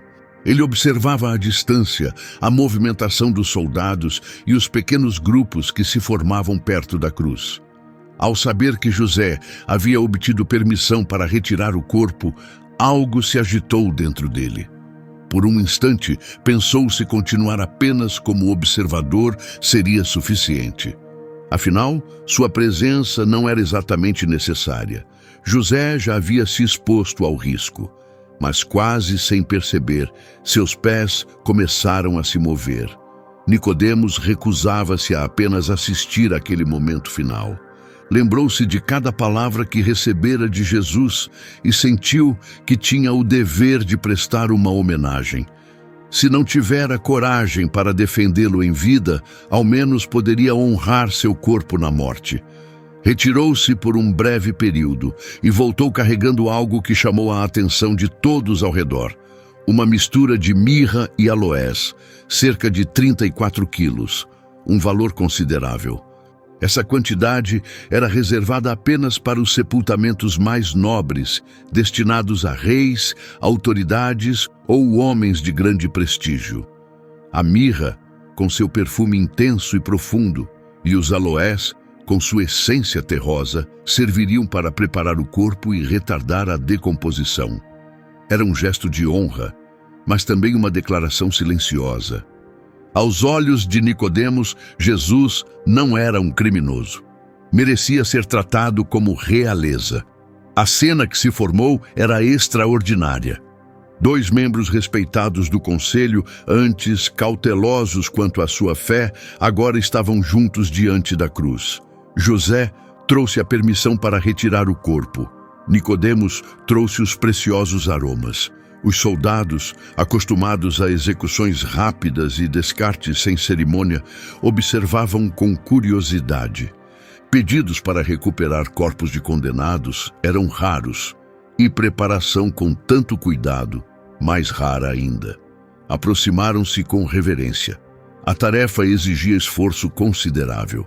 Retirar um corpo preso por pregos exigia tanto força quanto precisão. José e Nicodemos trabalharam lado a lado, auxiliados por alguns servos. O som do ferro sendo puxado da madeira ecoava na pesada quietude. O corpo de Jesus foi descido com cuidado, e Nicodemos o recebeu em seus braços, junto com José. As marcas eram impossíveis de ignorar. Os ombros em carne viva pela fricção contra a trave, o rosto inchado pelas agressões, o lado perfurado por uma lança, de onde ainda escorriam sangue e água misturados. Nicodemos não conteve as lágrimas. Enquanto limpava o sangue e a sujeira com um pano, lembrava que aquele corpo havia carregado nas palavras do próprio Jesus o peso das culpas do mundo. Durante todo o processo, as palavras foram poucas. O silêncio não nascia da ansiedade, mas de reverência sagrada. As mãos de Nicodemos, acostumadas a manusear pergaminhos, a indicar passagens da lei para seus discípulos, agora estavam manchadas com o sangue de Jesus. E em vez de repulsa, sentia um privilégio estranho, como se fosse digno de tocar o que era mais santo. O túmulo de José ficava num jardim próximo, escavado em rocha sólida, novo, nunca antes utilizado. Oferecia abrigo digno, um ambiente protegido e localização suficiente para permitir o sepultamento antes do início do sábado. Transportaram o corpo com cautela, envolto em lençóis de linho limpos, enquanto Nicodemos derramava mirra e aloés, saturando o tecido com o perfume intenso e doce. Para qualquer observador, aquilo se assemelhava a um ritual real. As mãos de Nicodemos não demonstravam pressa. Cada dobra do linho, cada camada de unguento, era um ato de devoção silenciosa. Por fim, parecia ter encontrado uma forma de expressar o que nunca conseguira com palavras, que ele acreditava, que reconhecia a verdade, que prestava honra. Alguns que passavam olhavam com espanto, mas mantinham distância, talvez por medo de se contaminarem ao tocar um morto. Talvez por receio de se associarem aos restos de um condenado. Mas José e Nicodemos já não se preocupavam com aparências públicas. Ao entrarem no túmulo, sentiram o ar fresco e o eco suave das paredes de pedra. Colocaram o corpo sobre a pedra preparada para receber os mortos e ajustaram os lençóis. O perfume enchia o espaço estreito, misturado com o silêncio. Nicodemos parou imóvel por um instante, contemplando o rosto de Jesus. A vida havia partido, mas algo permanecia. Uma dignidade impossível de apagar, uma paz que resistia até à dureza da morte. José afastou-se para preparar a pedra que selaria a entrada. Nicodemos demorou-se um pouco mais. Sabia que seria sua última oportunidade de ver o corpo de Jesus. Quis gravar cada detalhe na memória. As mãos feridas, a testa machucada, a paz inexplicável. Então deu alguns passos para trás, permitindo que a pedra fosse rolada para a entrada. O som pesado da rocha selando o túmulo ecoou pelo jardim. A conclusão havia chegado. O mestre estava sepultado. Mas enquanto se afastavam, uma pergunta silenciosa permanecia. O que aquele momento realmente significava para Nicodemos? Olhemos mais fundo para o seu coração durante aquelas últimas horas no jardim. Apenas o som suave do vento balançando as folhas das oliveiras rompia o peso do ar da tarde. Após a crucificação, muitos haviam se dispersado, certos de que tudo terminara. Mas para Nicodemos, a conclusão não significava simplesmente voltar para casa. Algo exigia a ação, algo inimaginável até poucos dias antes. Ele carregava nas mãos o peso de uma decisão e, literalmente, o peso de um tesouro. Cerca de 34 quilos de mirra e aloés. Aquilo não era uma medida comum. Era quantidade suficiente para preparar um rei para o sepultamento. Na tradição judaica, essa combinação aromática tinha valor não apenas pelo perfume, mas por seu significado simbólico. Era uma oferta de estima, um reconhecimento da grandeza daquele que partiu. Nicodemos ofereceu isso não por formalidade ou costume. Era uma declaração sem palavras. Para ele, Jesus merecia ritos funerários reais. José de Arimateia já estava no jardim, ao lado do túmulo fresco que ele mesmo havia esculpido na rocha. Seu semblante mostrava a mesma firmeza de quando enfrentou Pilatos para pedir o corpo. Já não era preciso disfarçar. Ambos sabiam que aquele gesto os colocava sob os olhos daqueles que haviam condenado o mestre. Mesmo assim, não hesitaram. Quando Nicodemos chegou, José o encarou por um momento, como se não fosse necessário dizer nada para que se entendessem.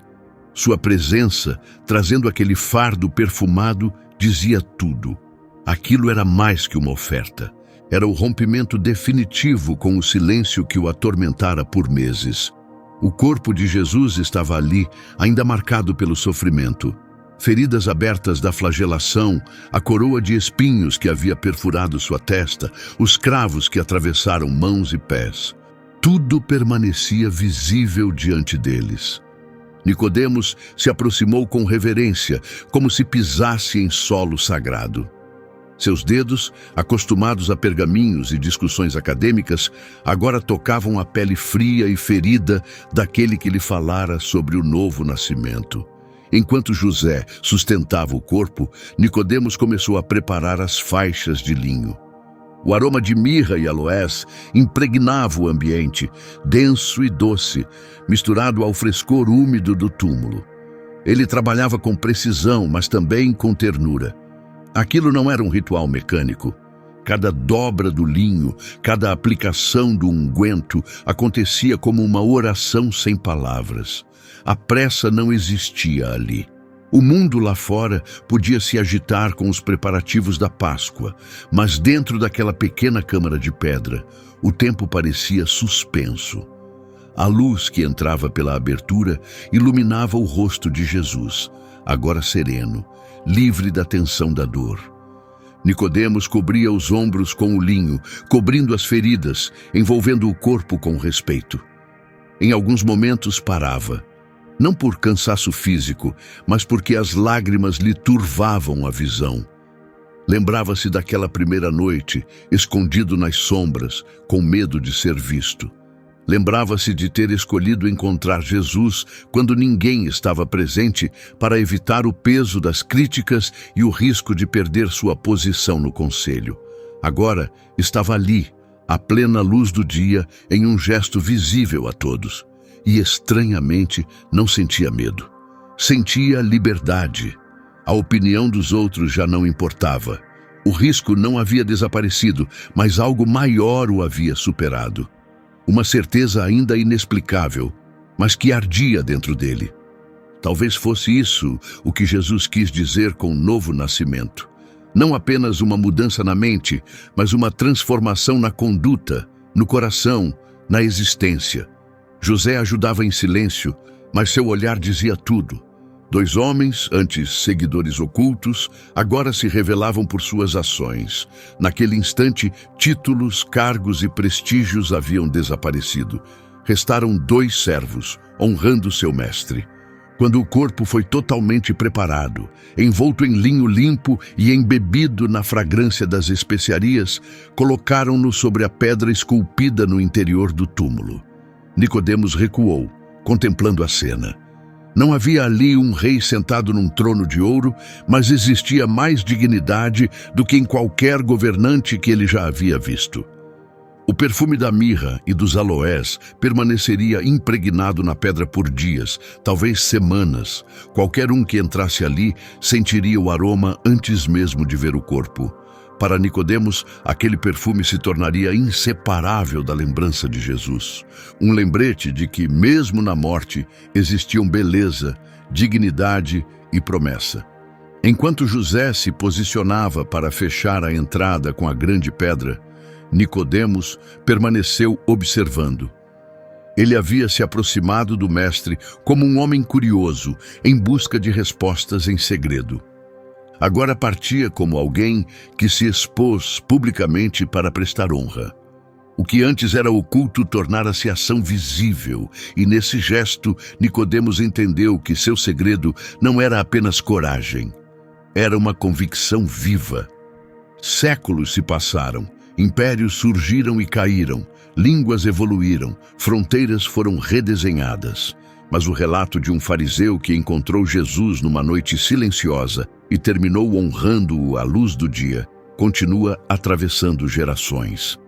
Hoje, ao observar Nicodemos, é impossível ignorar o contraste entre o início e o fim de sua jornada. Ele começou nas sombras, protegendo sua reputação e temendo as consequências de ser visto com o Mestre. Mas terminou diante de todos, tocando o corpo de Jesus, carregando aromas dignos da realeza e sepultando-o com honra quando muitos haviam fugido. A vida não é medida apenas pelo primeiro passo, mas pelo último. E nesse passo final, Nicodemos escolheu convicção em vez de medo, honra em vez de conveniência. Ele nos lembra que Deus não rejeita o coração que o busca, mesmo que comece com timidez ou incerteza. Coragem não é ausência de medo. É agir apesar do medo, movido por algo maior. A certeza de que aquele a quem seguimos merece tudo. O silêncio que antes o aprisionava foi rompido, não com discursos apaixonados, mas com ações concretas. Quando o momento chegou, Nicodemos não precisou de holofotes nem de aplausos. Sua convicção falou por meio de suas mãos, do peso que carregou, do cuidado com que tratou o corpo do Salvador. A lição é clara. Não importa quão frágil sua convicção pareça no início, o que Deus honra é a decisão de terminar com fidelidade. Talvez você tenha começado com dúvidas, ansiedades e passos hesitantes. Talvez tenha evitado se expor por medo de críticas ou perdas. Mas se em algum momento você se render e agir pela verdade, o céu reconhecerá e registrará esse ato. Nicodemos demonstra que Deus pode transformar um coração vacilante em um coração corajoso. E mais ainda, mostra que Deus honra aqueles que têm convicção, mesmo no último instante, porque, no fim das contas, a opinião humana não determina o valor eterno. O olhar de Deus sobre nós, sim. E Ele vê com absoluta clareza cada movimento de fé, cada ato de entrega, cada escolha silenciosa feita por amor ao seu Filho. Quem se aproxima de Jesus, mesmo em segredo, será lembrado para sempre. Se esse relato tocou o seu coração, 2 outros vídeos aparecerão na sua tela com figuras bíblicas que também tiveram encontros transformadores com Jesus. Clique para se inscrever no canal e deixe seu like. Que o Deus que deu a Nicodemos coragem para sair das sombras e honrar o corpo de Cristo fortaleça também a sua convicção, pois às vezes o maior ato de amor acontece no momento final.